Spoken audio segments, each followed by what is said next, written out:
Hello నమస్తే. ఈరోజు మనతో పాటు హైకోర్టు అడ్వకేటు మరియు తెలంగాణ జీపీ కూరపాటి సుజాత గారు మనతో పాటు ఉన్నారు. వారిని అడిగి రాబోయే 30వ తారీఖు జరగబోతున్న తెలంగాణ బార్ కౌన్సిల్ ఎన్నికల గురించి, ఆ ఎన్నికల్లో వారు కూడా కంటెస్ట్ చేస్తున్నారు. అసలు ఆ బార్ కౌన్సిల్ ఎన్ని ఓట్లు ఉంటాయి, ఆ ఓటింగ్ ప్రాసెస్ ఏంటి, ఆ ఓటింగ్లో నిలబడ్డ క్యాండిడేట్స్ ఎంతమంది ఉంటారు, ఎన్ని డైరెక్టర్ మెంబర్ పోస్టులు ఉంటాయి, దాంట్లో ఉన్న ఎజెండా అయింది, వీళ్ళు ఇచ్చే మేనిఫెస్టో అయింది అనే అనేక అంశాలని వారిని అడిగి తెలుసుకునే ప్రయత్నం చేద్దాం. మేడం నమస్తే. నమస్తే. మేడం చెప్పండి, 30వ తారీఖు బార్ కౌన్సిల్ ఎన్నికలు ఉన్నాయి. చాలా ముమ్మరంగా రాష్ట్ర వ్యాప్తంగా అడ్వకేట్లు పెద్ద ఎత్తున ప్రచారం చేస్తారు. అసలు ఎంతమంది కంటెస్ట్లో ఉన్నారు, ఎన్ని మెంబర్షిప్ ఆ మెంబర్స్ ఉంటాయి, మీ సీరియల్ ఎంత దాంట్లో? శ్రీనివాస్ గారు, మొత్తం 203 మంది కంటెస్టెంట్స్. ఇది స్టేట్ వైడ్ ఎలక్షన్. ఓకే. అందరూ అడ్వకేట్స్ స్టేట్ వైడ్గా పార్టిసిపేట్ చేస్తారు ఎలక్షన్స్లో. నా సీరియల్ నెంబర్ వచ్చేసి 169. ఓకే. 169. ఓకే. బ్యాలెట్ కూడా సింగిల్ పేపర్ ఉంటుంది. 203 మందికి ఒకటే పేపరా? ఒకటే పేపర్. ఓకే. Single ballot. అంటే అప్పుడు మీ నెంబర్ ఎత్తుకొని వేయాలి ఎవరెవరు క్యాండిడేట్స్. ఫోర్ ఇదిలో 4 parts గా ఉంటాయి నేమ్స్. Single ballot. ఓకే. ఇప్పుడు మీరు మొత్తం రాష్ట్ర వ్యాప్తంగా అన్నారు కదా, సపోజ్ ములుగు ఉంది, లేదా ఇంకా నారాయణపేట ఉంది, అట్లాంటి దగ్గర కూడా ఈ బూత్ ఉంటుందా? ఎక్కడికి వచ్చేయాలి వాళ్ళు ఓట్లు? ఓటింగ్ సిస్టమ్ ఏ కోర్టుకి ఆ కోర్టుకే ఉన్నది. బిలో 10 members ఉన్న దగ్గర కోర్టులో జరుగుతుంది election. Near by court polling station లో జరుగుతుంది. ఓకే. ఓకే. ఇప్పుడు ఈ పర్పస్లో మీరు మొత్తం రాష్ట్ర వ్యాప్తంగా ఏమైనా తిరిగారా? తిరిగితే ఎంతమంది అని అడ్వకేట్ని కలిసి ఉంటారు? ఆ కలిసే సందర్భంలో మీరు ఎందుకంటే అడ్వకేట్స్ వెల్ఫేర్, అడ్వకేట్ ఇష్యూస్ పైన మీరు మాట్లాడటానికి ఎలక్షన్ గెలిచిన తర్వాత ఏం గమనించారు సమస్యలు వాళ్ళ అడ్వకేట్స్ సంబంధించి? ఎంతమందిని కలిసి ఉంటారు సుమారుగా? ఇప్పుడు మొత్తం స్టేట్ వైడ్ నేను తిరిగాను. ఆదిలాబాద్ వరకు వెళ్ళాను, ఇటు మన భద్రాచలం వరకు వెళ్ళాను, మణుగూరు వెళ్ళలేదు. అయితే స్టేట్ వైడ్ తిరుగుతున్న క్రమంలో మన ఇప్పుడు ఆదిలాబాద్ నుంచి ఒక వ్యక్తి, ఒక అడ్వకేట్ బార్ కౌన్సిల్కి రావాలంటే 300 kilometers ప్రయాణం చేసి రావాలి. అసలు మొదటగా నాకు వచ్చిన ఆలోచన ఏంటంటే, అసలు ఆఫీస్ వర్కింగ్ అవర్స్లో వాళ్ళు రాకుండా ఒక టోల్ ఫ్రీ నెంబర్ ఉండాలనేది నా ఆలోచన. ఏదైతే వాళ్ళు ఫోన్ కాల్ ద్వారా వాళ్ళ సమస్య పరిష్కారం అయ్యే విధంగా ఉండాలి. అడ్వకేట్ ఇంత దూరం పరిగెత్తుకుంటూ రావద్దు అన్నది మొదట నేను గమనించింది దూరం వెళ్ళినప్పుడు. నెక్స్ట్ ఇంకోటి ఏంటంటే, నేను గమనించినవి ఉన్నాయి, అడ్వకేట్స్ నా దృష్టికి తీసుకొచ్చినవి ఉన్నాయి సమస్యలు. చేవెళ్లలో జ్యూరిస్డిక్షన్ అనేది క్రిమినల్ జ్యూరిస్డిక్షన్ వాళ్ళ పరిధిలోకి రావట్లేదు. కేసెస్ వేరే పోతున్నాయి వాళ్ళకి. అది మెయిన్ గవర్నమెంట్కి రిప్రజెంటేషన్ ఇచ్చారు, ఆ రిప్రజెంటేషన్ పెండింగ్ ఉన్నది. నెక్స్ట్ మిర్యాలగూడ వెళ్ళినప్పుడు, దేవరకొండ వెళ్ళినప్పుడు వాళ్ళ అసోసియేషన్ చూస్తే నాకు చాలా బాధ అనిపించింది. ఏంటంటే రేకుల షెడ్ లో ఉన్నాయి అసోసియేషన్స్, చాలా టిక్కీలు. నెక్స్ట్ చేవెళ్లలో కూడా ఎట్లా అంటే నలుగురమే కూర్చోవాలి.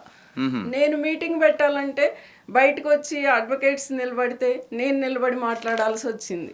కనీసం కూర్చునటానికి కూడా లేదు. నెక్స్ట్ మిర్యాలగూడలో అయితే కార్ షెడ్ ని అసోసియేషన్ గా మార్చుకున్నారు. ఇంకోటి ఏం తెలియజేసిందంటే, మిర్యాలగూడలో వాళ్ళ ల్యాండ్ గవర్నమెంట్ ఇచ్చింది, చూపించిన ల్యాండ్ నిజాం షుగర్ ఫ్యాక్టరీకి మధ్య గవర్నమెంట్ మధ్య కేసు నడుస్తుంది. అది ఒకటి పెండింగ్ ఉంది మేడం, గవర్నమెంట్ దృష్టికి తీసుకెళ్ళమని చెప్పిండ్రు. నెక్స్ట్ ఇంకొక దగ్గర ఖమ్మంలో కూడా అంతే. ఖమ్మంలో వేరే చోట ల్యాండ్ అలాట్ చేసిండ్రు, ఇంకా జీవో రాలేదు. అది వివిధ కోర్టులలో గవర్నమెంట్ పోస్టులు, పీపీలు ఇవన్నీ పెండింగ్ ఉన్నాయి. సమస్యలు గుర్తించారు. నేను గుర్తించిన ఏమో ఈ అసోసియేషన్స్ గురించి, చెప్పిన ఏమో ల్యాండ్ ఇష్యూస్ ఇవన్నీ ఉన్నాయని చెప్పారు. కాకపోతే ఇవన్నీ బార్ కౌన్సిల్ పరిధిలోకి రావు. ఇవి ఎట్లా అంటే, బార్ కౌన్సిల్ మెంబర్ గా గవర్నమెంట్ దృష్టికి తీసుకెళ్తా. తీసుకెళ్లే ప్రొవిజన్ ఉందా మీకు? అట్లుంటది అధికారం? వెళ్ళొచ్చు. 50,000 మందిని రిప్రజెంట్ చేయాలి అని అంటే కంపల్సరీ గవర్నమెంట్ ని అప్రోచ్ అవ్వాలి. అది గవర్నమెంట్ నుంచి సపోర్ట్ తీసుకోవాలి మీరు ఈ సమస్యలు పరిష్కారం కావాలి. తీసుకోవాలా. ఓకే, ఈ పరిధిలోనే ఉంటే మన సమస్యలు పరిష్కారం అవ్వవు. ఓకే. మీరు దాదాపు ఒక 10,000 పైచీలకు అడ్వకేట్స్ని కలిసినాం, చాలా జిల్లాలు తిరిగినాం అంటున్నారు కదా. 10,000 కాదు, మొత్తం అసలు స్టేట్ వైడ్ తిరిగాను కాబట్టి ఆ రోజు. ఎంతమంది ఉంటారు మేడం దీంట్లో? ఖమ్మం కోర్టు ఉన్నది, ఖమ్మం కోర్టులో 800 మెంబర్స్ ఉంటారు. డైలీ వచ్చిపోయే వాళ్ళు 500 ఉంటారు. అట్లా 500 మెంబర్స్ ని కలిసినట్టు అక్కడ. ఓకే. నాన్ ప్రాక్టీసింగ్ అడ్వకేట్స్ కొంతమంది ఉంటారు, వాళ్ళని కలవలేకపోవచ్చు. కోర్టుకి మేము వెళ్ళిన టైంలో ప్రజెంట్ అయిన వాళ్ళందరినీ కలిసినాం. ఎంతమంది ఉంటారు మేడం ఓటర్స్ దీంట్లో? ఓటర్స్ 35,600 మంది ఉన్నారు. ఓకే. నెక్స్ట్ ఇప్పుడు 35,600 మందిలో మీకే ఎందుకు ఓటేయాలి? ఒకవేళ వేయాల్సి వస్తే 203 మంది ఉన్నారు, మీకే ఎందుకు ఓటేయాలంటే ఏం చెప్తారు? అంటే మీరు గమనించింది ఏంది, మీరు ఏం చేస్తారు అసలు మీరు గెలిస్తే? ఒకవేళ నేను ఇప్పుడు బార్ కౌన్సిల్ డ్యూటీస్ ఏ విధంగా ఉంటాయంటే, అసలు నేను చెప్పే అంశాలన్నీ బార్ కౌన్సిల్ పరిధిలోకి రావు. బార్ కౌన్సిల్ సభ్యులు చేయాల్సింది ఏంటంటే, ఒకటి వెల్ఫేర్ చూసుకోవటం, వెల్ఫేర్ టికెట్స్ అవి అడ్వకేట్స్ వెల్ఫేర్. ఆ వెల్ఫేర్ అనేది దానికి అకౌంటబిలిటీ ఉండాలి, ఒక అకౌంట్ ఉండాలా. అడ్వకేట్స్ కేస్ ఫైలింగ్ అప్పుడు వెల్ఫేర్ టికెట్ గా ఉంటారు.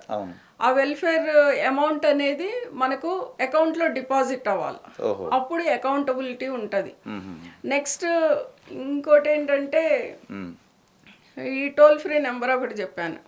అడ్వకేట్స్ మీరు వెల్ఫేర్ అన్నారు కదా, గతంలో 100 రూపీస్ ఏదో ఉండేది, అది ఈ మధ్య 250 చేశారు. అసలు వేరే రాష్ట్రాల్లో 50 రూపాయలు కూడా ఇప్పటికీ నడుస్తుంది. అయితే ఇంతకు ముందు మాది 100 రూపాయలు ఉండేది, ఇప్పుడు 250 చేసిండ్రు. అది కూడా ఎట్లా అంటే, ఏ బార్ అసోసియేషన్కి వెళ్ళినా కానీ ఎవరి ఇది తీసుకున్నారు, మా యొక్క ఒపీనియన్ లేదు దాంట్లో, డైరెక్ట్ గా చేసేసారని, అభిప్రాయం లేకుండా చేశారన్నది క్వశ్చన్ చేసిండ్రు. నెక్స్ట్ ఇంకా వేరే సమస్యలు కూడా ఉన్నాయి. అది కూడా ఒక కీలకమైన అంశమే కదా. అసలు మెయిన్ ఇది అడ్వకేట్స్ వెల్ఫేర్, దీని ద్వారానే అడ్వకేట్స్ యొక్క సంక్షేమం నడుస్తుంది. దీనికి అదనంగా గవర్నమెంట్ గ్రాంట్ ఇవ్వాలి.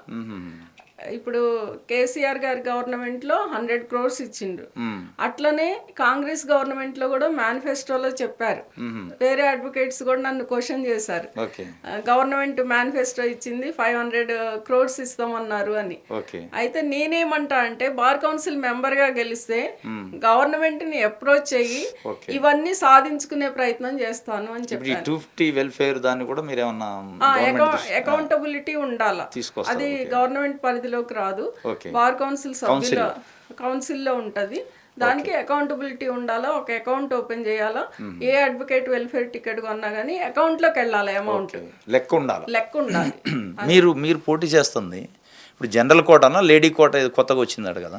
ఇప్పుడు సుప్రీంకోర్టు ఆర్డర్స్ ప్రకారము సపరేట్ బ్యాలెట్, ప్రతి ఒక్కళ్ళు నన్ను క్వశ్చన్ చేశారు, మీకు సపరేట్ బ్యాలెట్ ఉంటుందా అని. చివరికి వచ్చేసరికి బ్యాలెట్ సపరేట్ లేదు, జనరల్ లోనే ఉంటది, జనరల్ లోనే ఓట్ వేయాలి. నాకు 1 ఓట్ వేస్తే వేరే వాళ్ళకి 2 వేయాలి. సెకండ్ ఫస్ట్ ప్రిఫరెన్స్ నాకు ఇస్తే సెకండ్ ప్రిఫరెన్స్ అనేది వేరే వాళ్ళకి వేయాలి. అందరికి కామన్ గా ఉంటది ఎలక్షన్. ఇప్పుడు మీ సీరియల్ 169 అన్నారు, 169. ఇప్పుడు లేడీస్ కి అట్లా ఏముండదు, కామన్ బ్యాలెట్. నాకు 1 ఇవ్వదలుచుకున్న వాళ్ళు 169 దగ్గర పోయి వేయాలి అంతే.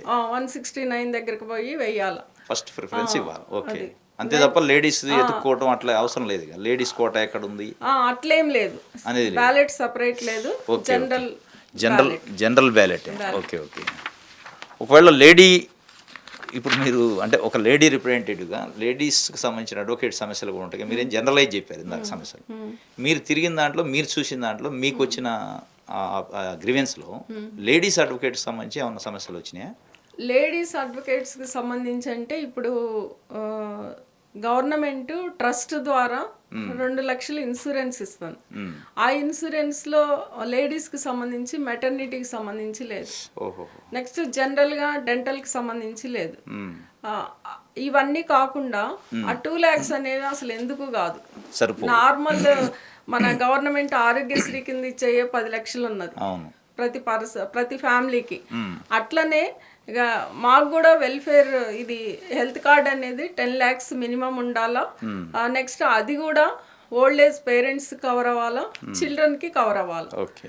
ఇవన్నీ కూడా మాకు రావాల్సిన ప్రొవిజన్స్ అంటే దీనిపైన మరి మీరు ఎవరిపైన ప్రెజర్ చేయాలి రేపు వాళ్ళు గెలిచిన తర్వాత? మీరు as a member bar council government member గా గెలిస్తే ఇప్పుడు 100 crores ఏదైతే ఉన్నదో దానికి అదనంగా మన గవర్నమెంట్, ఇప్పుడున్న గవర్నమెంట్ అదనంగా గ్రాంట్ ఇస్తే ఇన్సూరెన్స్ కవరేజ్ ఎక్కువగా ఉంటుంది. ఓకే. ఇప్పుడు ఇంకో ప్రధానంగా అడ్వకేట్ కమ్యూనిటీలో జరిగే చర్చ నిన్న మొన్న యూపీలో ఎక్కడ జరిగింది, అడ్వకేట్స్ పైన దాడులు జరుగుతుంది. క్లయింట్లు కావచ్చు, వాళ్ళ బంధువులు కావచ్చు, లేక కాంట్రాక్టర్లు కావచ్చు, రెస్పాండెంట్స్ అపోనెంట్స్ కావచ్చు, వీటిపైన ఏమన్నా మీరు ఈ బార్ కౌన్సిల్ మెంబర్గా ప్రొటెక్షన్ యాక్ట్ రావడానికి డాక్టర్స్కి ఉంది, అట్లా అడ్వకేట్స్కి ఏమన్నా మీరు, ఎందుకంటే మీరే అసలు న్యాయం కోసం ఫైట్ చేసేది, మీకు న్యాయం జరగకపోతే ఎట్లా అనే దానిపైన ఎక్కువ ఉంటుంది కదా. అడ్వకేట్ ప్రొటెక్షన్ యాక్ట్కి సంబంధించి గవర్నమెంట్కి, సెంట్రల్ గవర్నమెంట్లో ఇక్కడ చాలా రిప్రజెంటేషన్స్ ఇచ్చాము. అయితే మన గవర్నమెంట్ ఏం ఆలోచిస్తుందంటే అడ్వకేట్ ప్రొటెక్షన్తో పాటు అడ్వకేట్కి వెల్ఫేర్ ఉండాలన్నది ఆలోచన. అయితే మన దేవరకద్ర ఎమ్మెల్యే ఉన్నారు జిఎంఆర్ గారు, ఆయన రంగారెడ్డి కోర్టులో ప్రాక్టీస్ చేసిన మనిషి, అడ్వకేట్ కాబట్టి అడ్వకేట్ సమస్యలు తెలుసుంటాయని చెప్పేసి ఆయనకి ఒప్పచెప్పారు డ్రాఫ్ట్ మధుసూదన్ రెడ్డి సార్కి. ఇంకా అది కూడా రాబోయే సెషన్స్ లో డిస్కషన్స్ కి వస్తుంది. డ్రాఫ్ట్ కూడా ఉన్నది. ప్రొటెక్షన్ కాదు, ప్రొటెక్షన్ తో పాటు మనకు వెల్ఫేర్ అనేది ఉండాలన్నది ఆయన ఆలోచన, సీఎం గారిది కూడా ఆలోచన. డ్రాఫ్ట్ రెడీగా ఉన్నది. బార్ కౌన్సిల్ మెంబర్ గా మీరు అయిన తర్వాత జూనియర్ అడ్వకేట్స్ సమస్య చాలా సమస్య ఉంది. స్టైఫండ్ వాళ్ళకి ప్రాక్టీస్ ఉండదు, కనీస పోషణ కూడా లేని పరిస్థితి ఉంటుంది. కోర్టుకు రోజు రావడానికి కూడా కనీసం ఎక్స్పెన్సెస్, ట్రావెల్ ఎక్స్పెన్సెస్ కూడా భరించలేని పరిస్థితుల్లో వాళ్ళ పక్షాన ఏంది మీ స్టాండ్? జూనియర్ అడ్వకేట్స్ కి ప్రతి చోట నేను వెళ్ళిన దగ్గరల్లా చెప్తున్నది, వాళ్ళు స్టార్టింగ్ లో అడ్వకేట్ కి ఎప్పుడు ఇబ్బంది ఉంటది అంటే స్టార్టింగ్ లో ఇబ్బంది ఉంటది, ఎండింగ్ లో ఇబ్బంది ఉంటది. మంచి ప్రాక్టీస్ ఉన్న సీనియర్స్ కి ఇబ్బంది ఉండదు. ఏదైతే ఆర్థికంగా ఇబ్బందులు ఎదుర్కొనే వాళ్ళు సీనియర్స్ ఉంటారు, ఫ్రెషర్స్ ఉంటారు. ఫ్రెషర్స్ కి నా ఆలోచన ఏంటంటే కంపల్సరీ వాళ్ళకి స్టైఫండ్ ఉండాలి. వాళ్ళు ప్రొఫెషన్ లో నిలదొక్కేంత వరకు 3 సంవత్సరాల పాటు వాళ్ళకి స్టైఫండ్ మినిమం 10,000 ఉండాలన్నది నా ఆలోచన. నెక్స్ట్ 2019 తర్వాత ఎన్రోల్ అయిన అడ్వకేట్స్ కి ఎవరికి హెల్త్ కార్డ్స్ లేవు. హెల్త్ కార్డ్స్ ఎందుకో ఆపేశారు. కాబట్టి అందరికి ఇర్రెస్పెక్టివ్ ఆఫ్ ఏజ్, 60 ఇయర్సా లేకుంటే ఫ్రెషర్సా అట్లా కాకుండా ఎన్రోల్ అయిన ప్రతి ఒక్క అడ్వకేట్ కి ఇది హెల్త్ కార్డ్ అనేది ఉండాలన్నది నా ఆలోచన. హెల్త్ కార్డ్ ప్యాకేజ్ కూడా పెంచాలి. 10 lakhs ఉండాలి మినిమం. మొత్తము ఒక అడ్వకేట్ ఫ్యామిలీ ఏదైనా ఈ విషయం జరిగినప్పుడు వాళ్ళకి 50 lakhs అనేది వాళ్ళ ఫ్యామిలీకి చేరే విధంగా ఉండాలన్నది నా ఆలోచన. ఇప్పుడు మీరు చెప్పిన ఈ బెనిఫిట్స్ అన్ని ఎన్రోల్ అయిన వాళ్ళ ప్రతి అడ్వకేట్ కూడా సిఓపి ఉండాలి. ఏమన్నా సిఓపి ఉన్న వాళ్ళే ఓటింగ్ లో పార్టిసిపేట్ చేయాలి. సిఓపి ఉన్న వాళ్ళే. కాకపోతే ఈ సిఓపి సిస్టమ్ అనేది కొత్తగా పెట్టిండ్రు. మొత్తం total state wide advocates 50,000 members. అయితే ఇది మాత్రం కొత్తగా పెట్టిండ్రు. సిఓపి ఉన్న వాళ్ళే ఓటింగ్ లో పార్టిసిపేట్ చేసే ఇది ఉంటుంది. కాకపోతే ప్రతి ఒక్క అడ్వకేట్ కి ఈ బెనిఫిట్స్ ఉంటాయి. ఇప్పుడు అడ్వకేట్ ఉన్నారు, సపోజ్ రిమోట్ నారాయణఖేడ్లో ఉన్నారు, కొత్తగా 2021లో ఎన్రోల్ అయిన వాళ్ళు, అసలు వాళ్ళకి ఓటు ఉందా లేదా ఎక్కడ చూసుకోవాలి? ఏమైనా ఉంటుందా? ఓటింగ్ లిస్ట్ ఉంటుంది. ఓటర్ లిస్ట్ ఎక్కడ ఉంటుంది? అది బార్ కౌన్సిల్ వెబ్సైట్ లో ఉన్నది. 35,000 మెంబర్స్ ఉన్నారు. అసోసియేషన్ వైజ్ గా లిస్ట్ ఉన్నది. ఇప్పుడు హైకోర్టు అసోసియేషన్ ఉన్నది, 9,000 మంది చిల్లర ఉన్నారు. ఆ తర్వాత సివిల్ కోర్టు, అట్లా అసోసియేషన్ వైజ్ గా లిస్ట్ ఉన్నది. 35,000 మంది లిస్ట్ లో ఉంటారు. చెక్ చేసుకోవచ్చు. సిఓపి ఉన్న అడ్వకేట్స్ లిస్ట్ ప్రతి అసోసియేషన్ కి వెళ్ళింది. నెక్స్ట్ ఇంకోటి ఏం చెప్తా అంటే, ఇప్పుడు ఏదైతే ఓటింగ్ ప్యాటర్న్ ఉన్నదో ప్రతి అసోసియేషన్ లో ప్రెసిడెంట్, సెక్రటరీ అసోసియేషన్ మెంబర్స్ కి డెమో తీసుకోవాలి. ఓటింగ్ ప్యాటర్న్ ఏ విధంగా ఉంటది. ఇప్పుడు ONE 1, TWO 2, 3, 4, 5 votes compulsory. 5 votes అనేది కంపల్సరీ మినిమం. అది వేస్తేనే వ్యాలిడ్. నెక్స్ట్ అవి కూడా ఈ ఏమంటారు ఆల్ఫాబెటికల్ లెటర్స్, ఇది స్మాల్ లెటర్స్ కాకుండా క్యాపిటల్ లెటర్స్లో రాయాలన్నది. కానీ అది అంటే వన్ అంటే వన్ నెంబర్ వేయద్దు, వన్ నెంబర్ ONE వన్ రాయాలి, TWO 2 రాయాలి, అట్లా 5 వరకు రాయాలి. వర్డ్స్ లో రాయాలి, వర్డ్స్ లో రాయాలి, అది కూడా క్యాపిటల్స్ లో, క్యాపిటల్ లెటర్స్ రాయాలి అచ్చా అన్నది అది మ్యాండేటరీ మేడం. మ్యాండేటరీ. ఇప్పుడు మీరు ఇంకోటి ఏదన్నా మినిమం 5 వర్డ్స్, అది కూడా మ్యాండేటరీ. మినిమం 5 వర్డ్స్ వేయాలా, మాక్సిమం 23 వేయొచ్చు. ఓహో. ఇన్ కేస్ ఎక్కడన్నా ఒక ఓటు 6 నెంబర్ వేయకపోతే, 6 నెంబర్ వేయకుండా 7 తోటి మళ్ళీ స్టార్ట్ చేస్తే వెనకాల ఉన్న 5 కౌంట్ అయితేలే గానీ స్కిప్ అయిన దగ్గర స్కిప్ అయిన తర్వాత నుంచి కౌంట్ అవ్వవు. ఇవన్నీ ఉన్నాయి, లాజిక్స్ కూడా ఉన్నాయి. జాగ్రత్తగా పరిశీలించి ఓటు ప్రతి ఒక్క అసోసియేషన్ లో ఒక డెమో జరగాల. కంపల్సరీ ఓటింగ్ ప్యాటర్న్ అనేది ప్రతి ఒక్క అడ్వకేట్ తెలుసుకొని ఒక అడ్వకేట్ ఉండు అనుకోండి, ఎక్స్ అనే అడ్వకేట్, నాకు ఒక్కళ్ళే వేయాలనుకుంటుండ్రు, ఏ వ్యాలిడ్ కాదు అది? కాదు, కంపల్సరీ 5 వర్డ్స్ వేయాలి. 5 వర్డ్స్ కంపల్సరీ, అది కూడా వర్డ్స్ లో రాయాలి, వర్డ్స్ లో రాయాలి. ONE1 TWO 2 అట్లా 5 23 వరకు కూడా మన ఆప్షన్ వేసుకోవచ్చు. ఓకే. చివరిగా మేడం, మీరు దాదాపు 35,000 మందికి సంబంధించి ఎలక్షన్స్లో పోటీ చేస్తున్నారు అడ్వకేట్స్కి, వాళ్ళకి ఏం సందేశం ఇస్తారు ఒక బ్రీఫ్గా? మీకు ఎందుకు ఓటేయాలి, మీ నెంబరు, ఆ విషయాలు చెప్పండి. ఇప్పుడు ఎందుకు ఓటేయాలి అని అంటే ఇవన్నీ కూడా నా మేనిఫెస్టో చెప్పాను. ఓకే. ఏదైనా కానీ బార్ కౌన్సిల్ పరిధిలోకి వచ్చేయి only welfare, next enrolment, next ఇంకోటి ఏంటంటే డిసిప్లినరీ యాక్షన్ అగెనెస్ట్ అడ్వకేట్స్. ఈ 3 బార్ కౌన్సిల్ సభ్యుల యొక్క విధులు.